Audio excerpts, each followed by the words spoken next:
라섹, 통증 때문에 망설인 적 있으신가요? 투데이 라섹은 이런 단점을 보완한 진화된 시력 교정술입니다. 기존 라섹은 각막 상피를 벗겨내고 레이저를 조사하는 방식이라 회복이 느리고 통증이 있었지만 투데이 라섹은 레이저 조사 과정에서 생기는 열 손상을 최소화하고 상피 재생을 돕는 보호 렌즈와 약물 치료를 함께 적용해 통증은 줄이고 회복은 훨씬 빨라졌습니다. 각막을 최대한 보존하기 때문에 얇은 각막이거나 안구 건조증이 있는 분들에게도 안정적으로 시력 교정이 가능한 것이 큰 장점입니다. 쉽게 말해 투데이 라섹은 라섹의 안전함에 라식의 빠른 회복력을 더한 업그레이드된 시력 교정술입니다. 시력 교정을 고민 중이라면 통증 부담 없이 회복이 빠른 투데이 라섹을 고려해 보시는 것을 추천드립니다.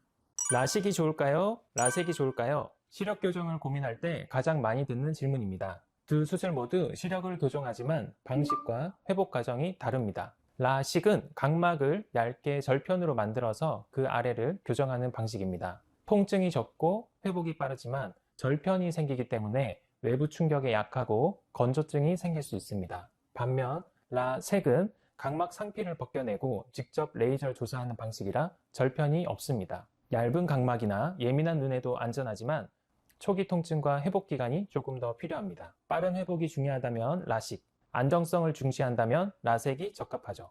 요즘은 두 방식의 장점을 결합한 투데이 라섹, 스마일 라식 같은 시술도 있어서 눈 상태에 따라서 선택할 수 있습니다. 결국 중요한 건 어떤 수술이 좋을까 보다 나에게 맞는 교정술을 찾는 것입니다. 라섹 수술, 많이 아플까요? 결론부터 말씀드리면 수술 당일 통증은 거의 없습니다. 수술 전 충분히 마취 한약을 점안하기 때문에 눈의 감각이 둔해지고 레이저 조사 중에도 통증보다는 약한 압박감이나 빛의 변화 정도만 느껴집니다. 수술 시간은 양쪽 눈 기준 5분 정도이고 모든 과정이 마취 상태에서 안정적으로 진행됩니다. 수술 직후에는 시야가 다소 흐릿하고 눈이 무겁게 느껴질 수 있지만 이건 수술 직후 자연스러운 반응인데요. 라섹은 각막 상피가 다시 재생되는 과정이 필요하기 때문에 수술 후에는 눈을 자주 쉬게 하고 보호 렌즈와 처방약을 꾸준히 사용하는 게 중요합니다. 즉 라섹 수술 당일은 충분한 마취 덕분에 걱정하시는 통증은 거의 없습니다. 낮에 안경 없이 생활할 수 있다고 들어보셨나요?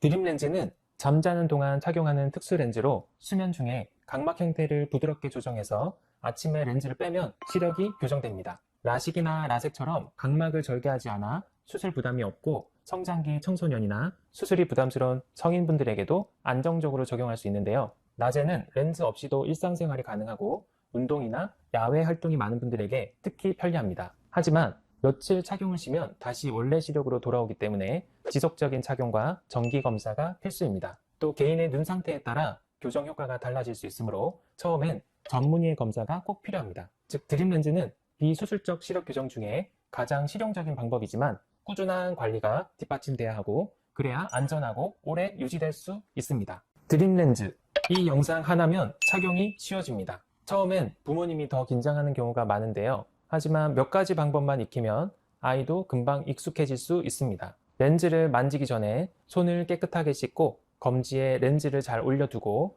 눈 중앙에 천천히 올려주세요. 아이가 자꾸 눈을 감는다면 거울을 보면서 시선을 살짝 아래로 두게 하는 게 좋습니다. 착용 후에는 눈을 좌우로 움직여서 렌즈가 잘 밀착됐는지 확인합니다. 아침에는 전용 리무버로 렌즈 중심을 살짝 눌러서 빼주세요. 손가락으로 직접 떼거나 눈을 비비는 건 피해야 합니다. 처음엔 어렵게 느껴지지만 몇 번만 연습하면 아이도 금방 스스로 할 수 있습니다. 처음부터 편안한 경험으로 익히는 게 가장 중요합니다.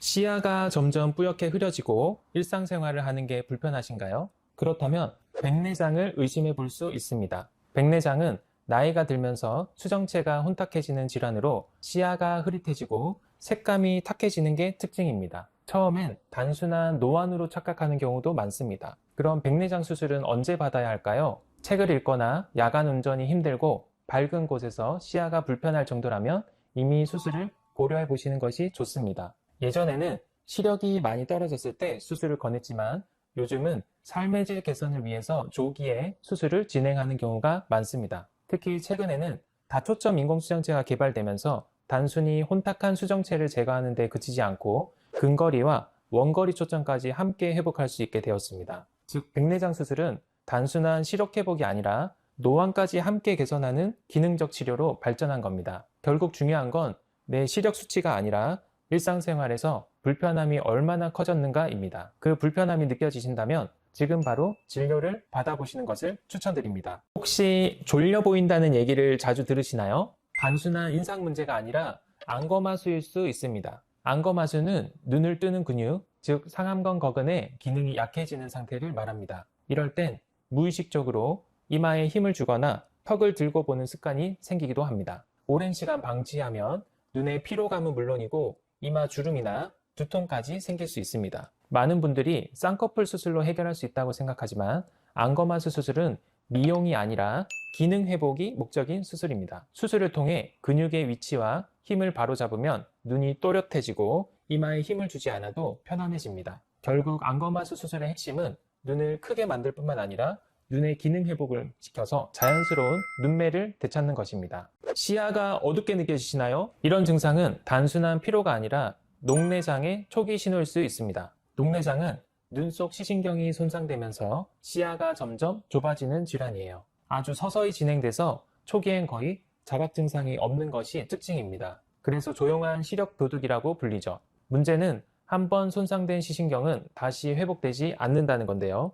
즉 언제 발견하느냐가 시력을 지키는 핵심입니다. 안압이 높거나 가족 중에 녹내장이 있거나 당뇨, 고혈압이 있다면 특히 주의해야 합니다. 정기적인 안과 검진을 통해서 조기에 발견하는 것이 중요하고 시야가 흐리거나 어둡게 보인다면 지금이 바로 녹내장 검사를 받아야 할 때입니다.